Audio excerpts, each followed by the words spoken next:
Karen Karnes. Hi, my name is Mary Beth. Today I'll be giving my presentation on Karen Karnes. Early life. Karen Karnes was born in New York in 1925. She grew up with her parents who were working as Jewish garment factory workers who had immigrated to the country as teenagers. They were also actively involved in the labor movement. She and her parents lived in a cooperative colony, or housing project, which was designed for the working class people living in the Bronx.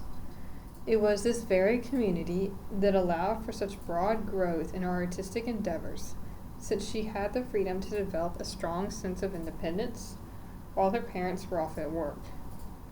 Earlier in her career, she had often worked with molds and fired work in an oil-fueled kiln. It was during her time in Italy where she learned to use a potter's wheel.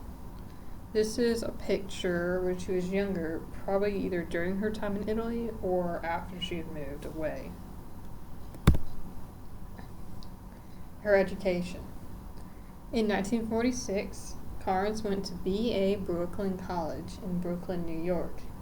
After college in Brooklyn, she traveled to Italy, where she concentrated on her ceramics practice in Sesto Fiorentino and learned how to use the potter's wheel there. In 1951 to 1952, she returned to New York and started a graduate program in Alfred University. By 1952, Karnes, alongside with her husband David Weinrib, had a 2-year residency at Black Mountain College, where they studied and worked alongside artists such as John Cage, Robert Rauschenberg, and Peter Voulkos. When Karnes worked alongside Weinrib to guide Black Mountain College's pot shop, this hosted Shoji Hamada, Bernard Leach, Warren Mackenzie, Robert Turner, Peter Voulkos, Bauhaus potters Marguerite Wildenhain, and Danielle Rojas, as well as many other artists. The piece on the right is one of the earthenware that Karnes made in 1951, and it is titled Double Vase. This piece was hand-built and glazed. The picture up top is a signature that is found on the bottom of that same vase. This fireplace here was built in 1965 by Karnes for her home and Weinrib's at the Land. Following her time there, and until her death in 2016, Karnes lived and worked out of a Vermont homestead she shared with artist Anne Stannard. This fireplace itself is stoneware and iron grate, and it is coil built. Her experience. In 1954, Karnes focused on refining her craft and moved to Stony Point, New York. While in New York, she and her husband worked together to establish the Gatehill Cooperative with other potters, and then worked for 25 more years there. While working in Gatehill Cooperative, she focused more on creating pieces with functionality and developed her signature casserole dish, also known as her flameware casserole. These dishes are an example of Karnes' respect for ceramic traditions with a modern approach.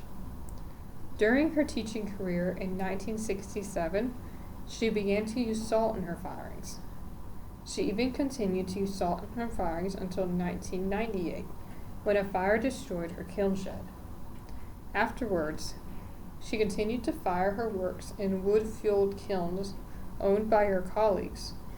She states that, "I prefer the salt because it is very sensitive to the different kinds of materials that I use. The pale clays which have girl egg, or the clays which are high in Jordan or gold art or fire clay. They take the salt in so many different ways."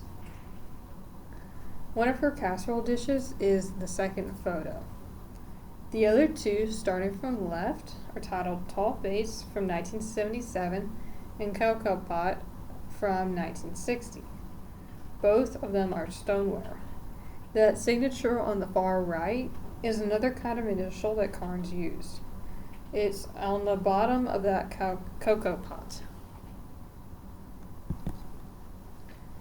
Apprenticeships and residencies. Her apprenticeship and residencies started off in 1949, where she had an independent study in Sesto Fiorentino, Italy, and from 1952 until 1954, she was a potter resident at Black Mountain College in North Carolina. The pot shop that she worked in with Weinrib was built first around 1954, after she had a feeling the Black Mountain wasn't going to do well. She had a small group of her friends buy over 100 acres of Stony Point, New York, to form an artist housing cooperative. The first building of which was the pot shop, which was divided into 3 workspaces, where M.C. Richards, David Weinrib, and Karnes could work. The first piece on the top is titled Vessel, and is from 1991. The second piece is Winged Vessel, made in 1989.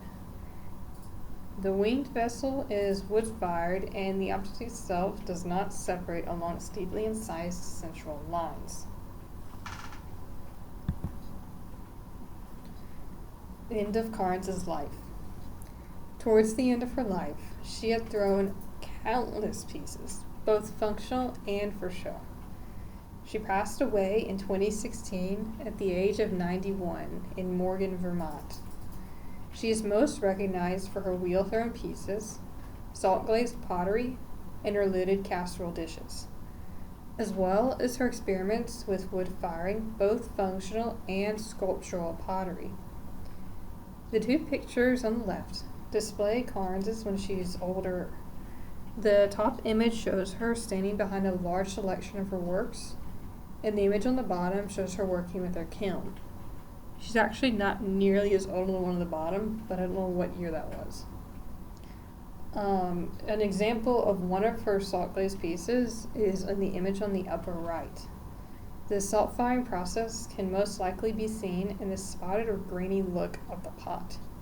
This gives the pot a very fascinating appearance. Awards and accolades.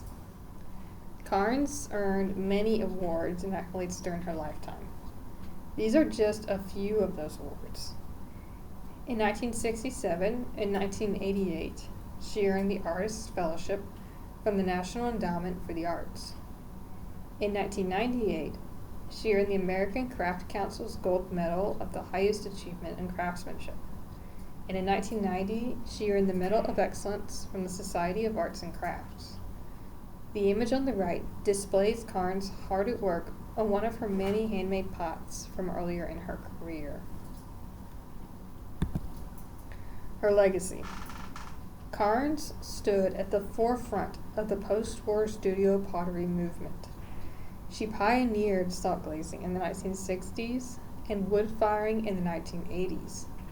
The very work she made opened up the path for undreamed of possibilities for expression of the handmade pot.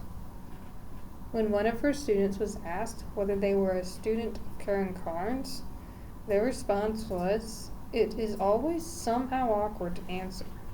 I first say no, explain that she doesn't really teach, that I have gotten to know her over the years, that her work and place in the world are deeply important to me, that she's a mentor even though I never actually studied or worked with her."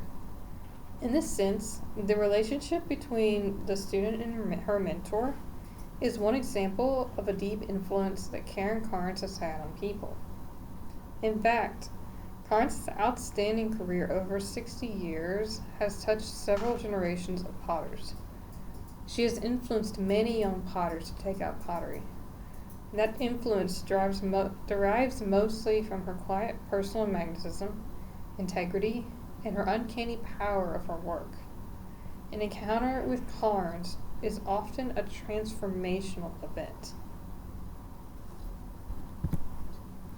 These are a few more examples of Karnes' work. We have a sack, which is unglazed, grown, and hand-built, as well as a sculpture for artistic purposes. You have the leaning form, made in 2000 as well, thrown and altered, and a sculpture. It is also salt-fired and wood-fired. Then we have the sculptural form, which is thrown and altered as well, and glazed and wood-fired. And then the covered jar, which is stoneware, thrown, and glazed. And that one doesn't actually have a date. Alright. That is it.